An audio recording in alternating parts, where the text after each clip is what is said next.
Hey guys, it's West here, back with another episode of I Laika Oreo. Today, of course, we're back on the Laika account with a slightly new setup, if anyone notices. Um, so, since the last video where I talked about all the new 6 stars I made, I have managed to get runes for them. So, our Giants B10 team is in progress right now. It's a work in progress. I've come into a few small barriers with the team. I'll just go ahead and show you guys, and then we'll talk about the runes as we go. Obviously, this last slot I was talking about, I wanted to get the 2 Lushens for wave clears, and then Sabrina and Talia, and then the 5th slot was kind of a flex slot where I can get whatever gives me the most damage. I talked about the wind chakram a little bit. The problem is the water chakram is just so good. I did end up going back with her. I took a double take and I ended up picking her anyways because screw it. I want to go with the most possible damage. So I have her here. I don't have the runes to support her yet, so I haven't put in the resources to making her 6 star. But today the Hall of Water is open, I believe. So what I'm going to do is I'm going to work on getting her all awakened and slowly, go through the process to 6 star her, because I still have food for, I believe, 2 more 6 stars.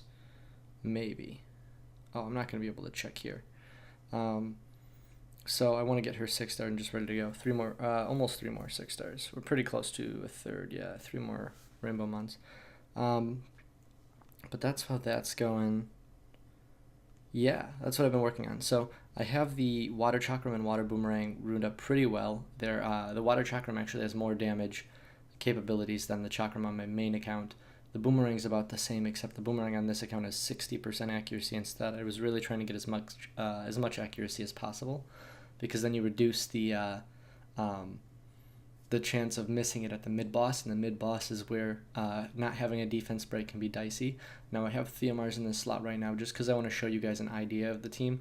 Theomars will not be ran in the final team because his single target damage isn't big enough without attack buff to really give enough to the team, because Lushen's first skill with defense break is essentially going to do the same amount as Theo's first skill with defense break at the boss area. So we can't really take advantage of Theo's kit here as well as we could the second water chakram, for example. But I just want to show you guys my Lushens are within 2 attack of being able to one-hit waves. Sometimes if I miss a crit on a crystal might live, or I want to say there's some level of RNG with the damage. Like if you look at a damage multiplier on the wiki page, for example, I believe that the damage, it still has a range where it might not do as much damage, because you might notice you'll one-hit wave sometimes, but other times it'll be weird and it won't quite one-hit waves. But here's the idea. Both Lushens go and each one alternates and they clear waves, and you can see I believe this one is actually missing a skill up, which is why we are that's what the AI would do, because it's on cooldown. But we're pretty much all set. Now, one place where I'm going to really want skill ups the most right now is going to be on my Sabrina, as I really want to maximize our chance to get a defense break. As you can see here, without a defense break, we just don't do enough damage to the boss. And since we don't have an attack buffer, our Lushens are essentially useless when we get to the boss stage. So we have the defense break, we have a dot from Theo, which is why we cleared this. But I just want to show you guys the general idea, and that's why I'm not running this team right now. Obviously, the time would be much faster if it was on auto and it did that. But, I mean, that's ideal situation, and it's not always going to work that way. But I'm getting the water chakram built up because there isn't another slot 5 monster, or a monster for this 5th slot, that I believe can do the same damage output with this configuration. So, for example, I have seen plenty of people before the twins came out who would run Galleon in this slot and run 2 Lins in the other slot, or I've seen people run a Dragon Knight and then Chimera in that slot, and they're running Speed Lushens because they're end game. So Wind Chimera and whatever other crazy single target damage deal you have work pretty well in this last slot. Wind Chimera especially, because he's got AoE based on attack speed now, attack and attack speed, so he's pretty cool. Self-synergizes and does more AoE damage, so it's It's kind of like a redundancy with AoE where if you have your team tuned correctly, which would be Lushen, Galleon, whatever your damage dealers are, if your Lagmaron goes right after your Galleon, then you could potentially clear the waves even if your Lushen's derped. So it's kind of like a backup. In addition to that, he's got really good single target damage, but Laika's not built for that anymore. Laika got his runes jacked, but I will show you guys the runes on the Lushens now. This was the original Lushen I made, the one that I would say is the most consistent. He's the one who attacks first by 1 speed. I actually managed to get them speed tuned really, really well.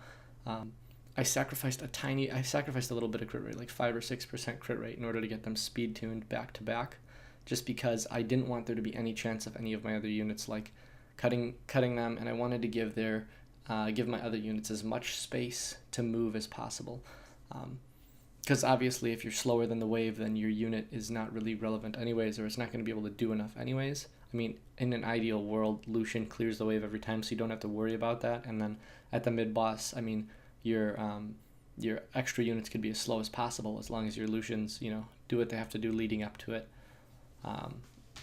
But I'd like my units to be, plus 30, plus 40 speed. And if my Lushens have like a 10 speed gap and my other Lushens plus 35 speed, then it leaves very little room for my other units to like have enough speed and still be behind Lushen. So it makes the speed tuning really weird, and it makes the rune sets harder to put together, like each individual unit's build. So this is the first Lushen that I originally built. 100% crit rate, attack is okay.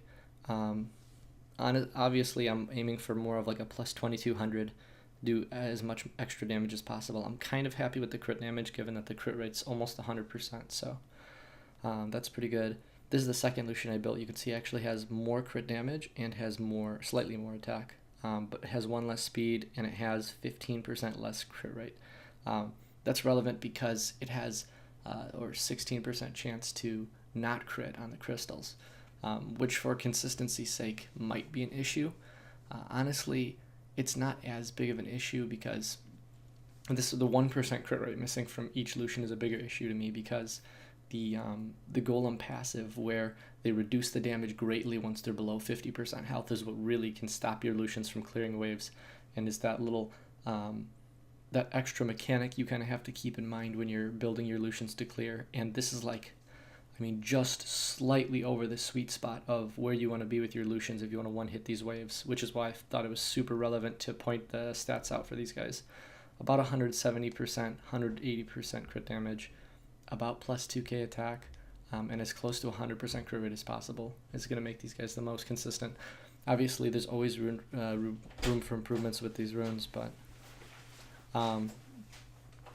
it's what I have right now, and I'm able to rune up both of the Lushens that way, and it works pretty effective for clearing both the waves. But obviously, if I could get 100% crit rate, I'd try to aim for it, just because if there's any chance that I miss a crit, maybe I end up missing a crit twice in a row on 2 of his cards and don't kill a crystal. But like I said, that hasn't happened yet. The only problem I've had is with the weird, almost RNG-based multiplier, where sometimes my Lushen just seems to not do enough damage, whereas most of the time he does, and the Golem will be alive with, like, I don't know, a tiny little tick of health. So that's what I've been experiencing with the Lushens. Here's the Talia runes. Like I said, this is better than my main's Talia in terms of just raw damage output. She's got high attack, or higher attack than the Talia on my main, so she works perfectly fine for dealing really good damage. Speed is not an issue here because we don't really care about having a lot of speed, because we're not using her anywhere else. She is strictly for PvP. It's also probably notable to say these 2 Lushens are probably also going to be reserved for PvE, so for dungeons. These 2 Lushens are probably also going to just be stuck in dungeons, because the way that I'm going to be building them is just for the maximum rune efficiency for clearing out Giants, Dragons, and Necropolis. If you guys haven't seen this team before, it kind of like blew up everywhere. It's just a really consistent, really well optimized way to farm dungeons. You don't waste your runes that way, and what I mean by waste is you don't spread them out over 15 units for your 3 different dungeons. Instead, you could have 5 units for all 3 dungeons, all 3 Kairos dungeons, so all the main rune farming dungeons, so that's pretty nice. But yeah, that's Talia. Sabrina, a little bit less attack because our main focus here was that she actually went before Sabrina. I don't know why I wanted it. It was something in my head where I just wanted to get the second skill off and not waste any time to essentially try to get the defense break with the highest possibility. So if Talia goes first, then your water boomerang is going to use her first skill because that's just what she used when she teams up. So a lower chance to get the defense break because there's fewer attacks that she does. So she does 3 attacks here, and 1 attack here. So I mean it's a small thing, but I think it'll add up in the long run and add more consistency. Now, like I said, I do want to build the water chakram because I think building that second water chakram is just going to be the amount of damage that I need, because a 5th damage dealer that doesn't have an attack buff and isn't a Lin. I mean, even if it was a Lin, I don't know if I'd want a Lin in that slot just because it just doesn't feel, I don't know, something about it just doesn't feel right.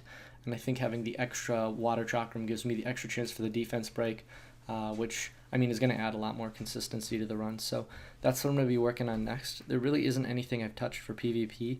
I was screwing around with Laika. These are his terrible stats now because, like I said, he got screwed over for the sake of my second Lushen. But he's on some really crappy Vampire Blade set. The only notable rune is the slot 4, which was crafted from a rune crafting event quite a while ago. So that's about it. It has no grinds, and it could take some great grinds. But he's, I don't know, it's just like really weird, really bad stats. He's got like no speed subs, so he's super slow, and that's why he's got a speed slot too. I don't know what's going on with him. I slapped some runes on him because I didn't want to like get unruined. But that's it, guys. Towards between now and the next episode, what I'm going to be doing is I'm going to be working on 6-starring my second water chakram and of course awakening her.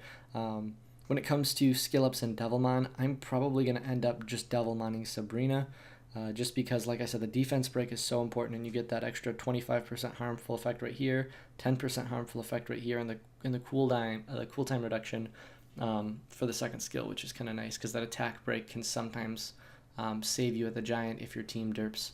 So that's what I'm going to be working on to the next episode, of course, farming giants and getting better runes.